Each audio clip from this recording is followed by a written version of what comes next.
All right, hey YouTubers. So the modifications have begun. While I'm doing this, I'm probably going to be checking everything for tightness, using some Loctite here and there as well. So to start with, the small springs, the helper springs, I've yanked them out. I'm only working on the rear suspension at the moment.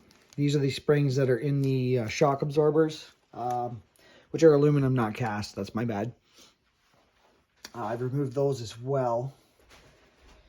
I've also taken the end of the leaf springs, the main springs here, and just kind of ground a little bit of a V shape to these guys.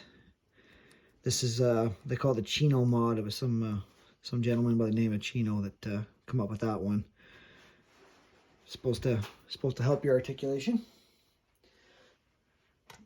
There's also an O-ring mod. I don't have any O-rings currently, so I'm not going to worry about that one right yet. You can look it up on YouTube as well.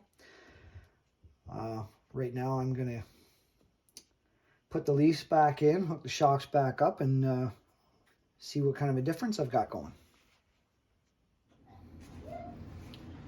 Alright, so I've got the rear suspension now reassembled. That is a lot nicer. As you notice, the tires aren't bulging as much as they were because I was really having to put a lot of force to get that to compress. A lot better than it was.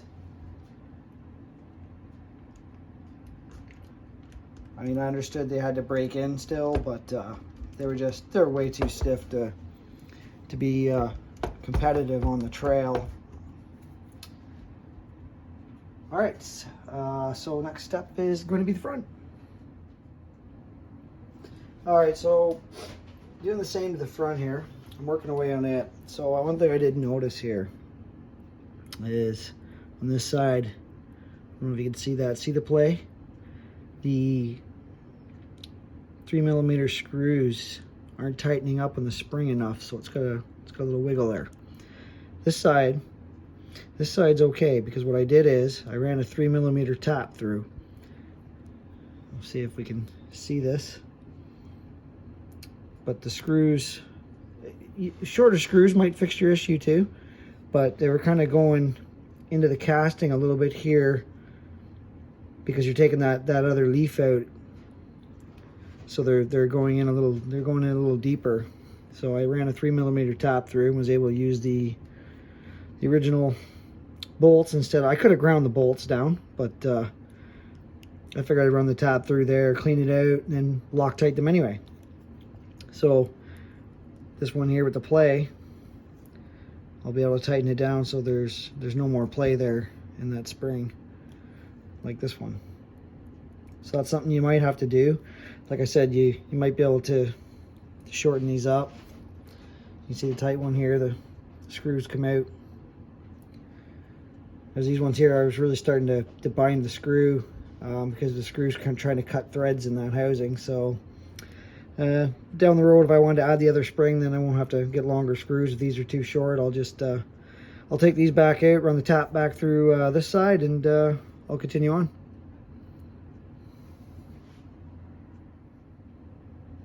All right, now that that's done, it's quite the improvement. Soften the suspension up quite a bit because that was way too stiff. Now we still don't have a lot. We have some articulation there now, whereas before there was none. And like I said, of course, we still need to break in these leaf springs. So that was the internal springs out of the aluminum shocks, and all the smallest leaves, all four corners as well. And then just kind of grinding a little bit of an angle on the leaves at the ends, just so they got some room to kind of pivot in there and they don't lock up or anything like that.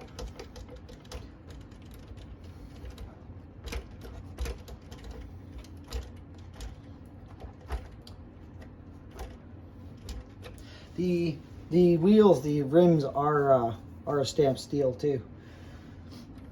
I took a magnet and stuck it on there, and so they're all metal wheels. But, pretty sure these had a ring. Pretty sure that's aluminum.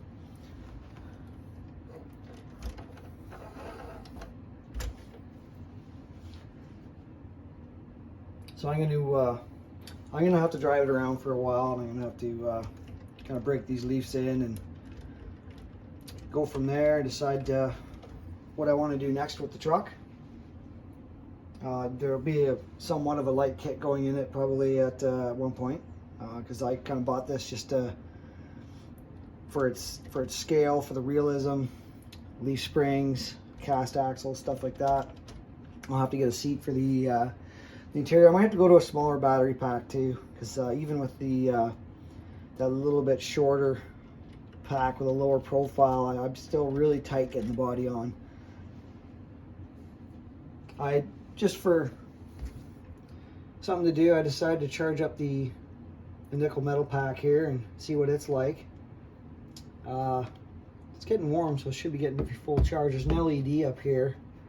It's been red since I plugged it in. I'm assuming when that goes green, it's a full charge. But the pack it's got to be getting close because it's getting warm. Anyhow, like I said, there'll be more videos to come. This is just the starting of working on this. I still want to do some detailing on some of my other rigs and stuff. So we'll try to keep the content going so you guys can continue to enjoy the videos. Everyone, get out and enjoy your RCs.